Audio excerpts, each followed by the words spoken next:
Welcome back to Creating Cooperative Kids. I'm your host, Bill Corbett. When I speak to parents about keeping their kids safe online, many have told me that it's all too overwhelming for them and very difficult to keep up with the constant changes. They just can't take on one more thing to learn and maintain. But I tell them that if they want to allow their kids and teens to participate in the digital age, they must play an active role. Now, unfortunately, too many parents provide devices and the internet for their children without getting involved and then just hope for the best for their child's safety and well-being.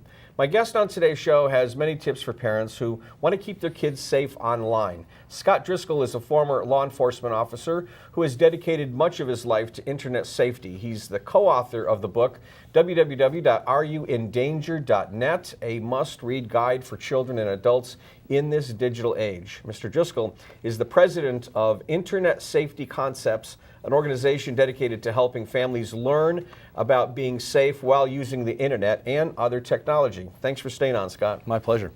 First thing I want to do is I want to preface for the viewers what we're about to talk about. These are suggestions. These are guidelines. I mean, I tell you, I've spoken at some parent workshops and had people get up and walk out because they're offended because I would say, you know, I suggest this or but they're just guidelines.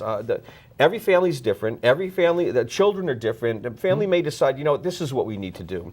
No one's judging you, but when I ask people like you to come on the show and the suggestions that I make, they're guidelines for parents who need guidelines, parents who would like to know what do the professionals suggest. And that's a really good thing. It's like you mentioned earlier, the age of 13 for Facebook. Now, do I agree with the 13? I think it should probably be a little higher, my personal opinion, but we're all entitled to personal feelings and opinions, but at least it's a good starting point. Absolutely. And even if parents say, okay, you can get one when you're 13, what does that do? It teaches the child to abide by a law, that there's a law, there's a rule, and that kind of thing. So there's a lot of benefits to it. So I first want parents to understand whatever we suggest on the show, they're guidelines, they're suggestions, and you may have to modify them or skew them based on your particular situation. I always say whenever you go to something like that, you learn from somebody, it's one more tool in our parent toolbox. And you may never use it. You may not agree with it. It might be that screwdriver you never use and go, that thing's ugly, I'm not going to touch it. But it's there as a resource for you.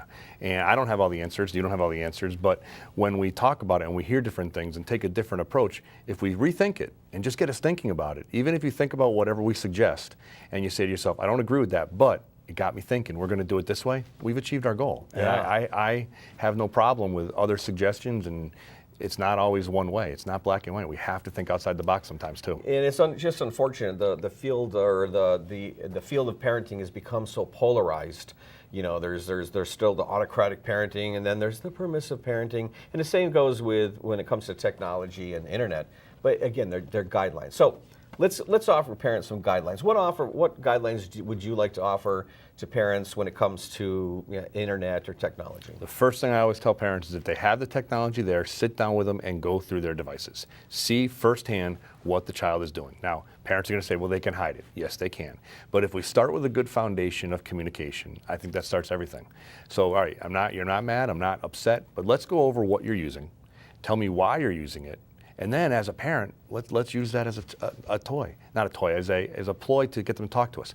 Teach me how you're using it safely. And if you want some of that privacy, maybe I'll back off a little bit, but I have to make sure that you're safe. As a parent, that's my number one job. The kids might not agree with it, but that's always what I say, and I call it the sit and learn approach. Just sit down with your child and learn from them. They know this technology. They might not understand the safety that goes along with it, but they know how it works. And combined, maybe that's something the families can put together. And that brings up a good point. A lot of parents think, well, you know, they're going to see it somewhere. You know, they might hide it something. So what's the use? But I tell them, every little bit that you get yourself invested could help your child, could save your child, could keep them safe. So avoid having the attitude that, you know, they're going to see it somewhere. And one of the things that I wrote about in my book, Love, Limits, and Lessons, is making sure that we stay engaged, and we stay engaged in different ways, making sure that we may not get it all, may not know it all, but every little bit that we can participate and stay in our kids' lives, the better. Absolutely. What else? Well, if they're on social networking sites, go through their friends and followers. The biggest thing is who are we communicating with, especially when it comes to our children. If your daughter is using Twitter, and one of the main reasons is she wants to communicate with kids she went to soccer camp with, or they're working on a science project together in school, and this is how they're going to communicate. That's a great way social networking can work. It's a very good positive thing. But if you go through your child's followers and friends, and who are these people, and you start seeing adults that you don't recognize, or your child says, oh, that's so-and-so's cousin, they're really funny. Well, so-and-so's cousin to our family is a stranger. And they might be the funniest person in the world, but we shouldn't be communicating. We shouldn't be sharing private information with them. If you know everybody, you can use it in a safe way. Just can't drop our guard on that. We have to make sure we know who we're communicating with. What do you say to a parent who says that her child is communicating with another child that they've never met in another state across the country? My question would be, where did they meet? If they met online, that is a stranger. When I was online, I was a 13-year-old girl with long brown hair and green eyes. That's a far stretch from reality. And the only reason I convinced people is that's what I wanted them to know, not the truth. Are most people out there doing that? No, most people are out there probably telling the truth and being good people, but we can't tell. We can't tell a good stranger from a bad stranger face to face. Now we put a screen between us. There's no way we can tell. So if a parent has any doubt on who they are, do a little research. You can Google search a person's name. You can look up their account. But if that gut feeling says something's wrong, that's when maybe that person gets blocked or the communication stops with them. One parent once said to me when I was talking about this issue, saying, look, wait a minute. When we were kids, we used to have pen pals. Remember that? Mm-hmm. You'd sign up through Good Housekeeping or whatever to get a pen pal, and we communicated. I'm not sure if you did it, but I did it. I had 3 or 4 pen pals. I had never met them before, but we'd exchange letters back and forth. What do you say to that parent? Technology's changed that. A letter through the mail would take maybe a week or so. Now with video chatting like Uvu, that pen pal is now in my home. Because if they start a communication, it's not just going to stay with text messaging. It might go, hey, what's your Instagram account? Let me follow you on Instagram. Hey, you know what? I got Uvu, I got Skype. Maybe we can video chat. And if that's ever accepted, they're in your home. And then they can look around. They're not going to look at just a child. They're going to look at the surroundings and say, hey, look at that. There's a school diploma behind there from someplace in Connecticut. I know that child's now in Connecticut. A little piece of the puzzle to who we are. And most people out there aren't going to be doing that. But it's that one or two that could really affect a child's life and take the innocence of a child. We can't let that happen. We can't drop our guard. So I think it's a little bit different than pen to paper, sending it over the regular mail, as to bringing them into our house and having constant communication with that person. Yeah, that's a good point. And earlier in another segment, you talked about that you think that kids as young as, actually I saw a 6-year-old had a cell phone. They're getting them really young. And your suggestion was, and I agree with you, that they're getting them way too young. And they're getting them unsupervised way too young either. Do you have a suggestion on an age limit? Now I know it depends on the child, but is there a rough, for the parent who's going, I have no idea? I don't. It's a case-by-case situation. I mean, I know a lot of parents that say, my older child was very mature as a freshman, and when my younger child became a freshman, it was night and day difference on maturity. That's something you got to base it on. Just because every kid has one doesn't mean it's right for your child. Now, there's ways we can learn from it. There's basic phones. You can give your child a basic phone where they can't send pictures and say, okay, you learn being responsible with this, and you can work your way up. I mean, look at us adults. When we start off as a job, you don't come in as the boss. You work your way up. Same thing with kids. You can prove to us that you can be trusted with this. You can prove that you're responsible with it. Then maybe you can work up to the next level and you can do more text messaging and maybe learn as we go. If we teach them the safe way right from the get-go, I think it's good. If we just hand it to them and say, here's the world, that's a lot on a kid's shoulder. Well, as a former police officer, what's your take on kids carrying mace or pepper spray? I'm not a supporter of that. Is there an age for limit? As far as I understand, it's 18. I haven't looked up that law in a long time, but the problem with those things, if you're not trained in how to use them, they can be turned on you in the blink of an eye. Mm-hmm. And if somebody is trying to get away from someone and they have pepper spray and they don't use it properly, that bad person can grab the pepper spray, and now it's one more thing that you've now got to overcome. So I don't believe in kids using it, because then also if it goes to schools, the fume of a pepper spray could cause a complete different situation and it could cause a lockdown situation for an unknown thing. Absolutely, it's something I don't recommend.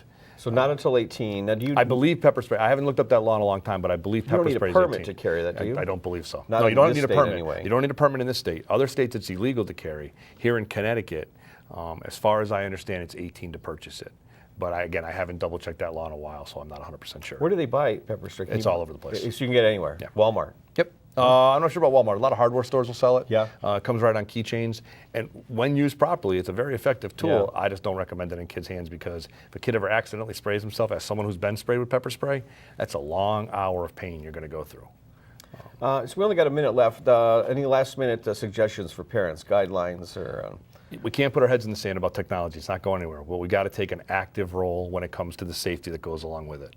If they're going to use it, and we're going to allow them to use it, we have to be an intricate part in that and understand it. So how can, and there's a lot of great parent controls that parents can get for devices and software. To get help, I would suggest, if you got a lot of single moms who are by themselves trying to juggle everything, trying to be both parents, I would, my suggestion would be, maybe if something else, go to the provider of the device or the software to seek help. Absolutely.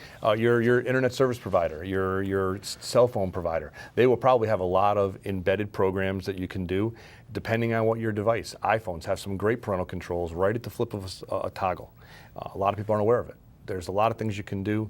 When it comes to the computer, there's more safety things. The mobile apps are a little challenging, but there are some things out there. Research it. There's a lot of great, if you just type in internet safety in Google, there's a ton of research and information for you. Excellent. Well, thank you so much for being here, My Scott. pleasure. Your job is important, and we really have to do what we can to help parents in this digital age. So thank you for what you do. My pleasure.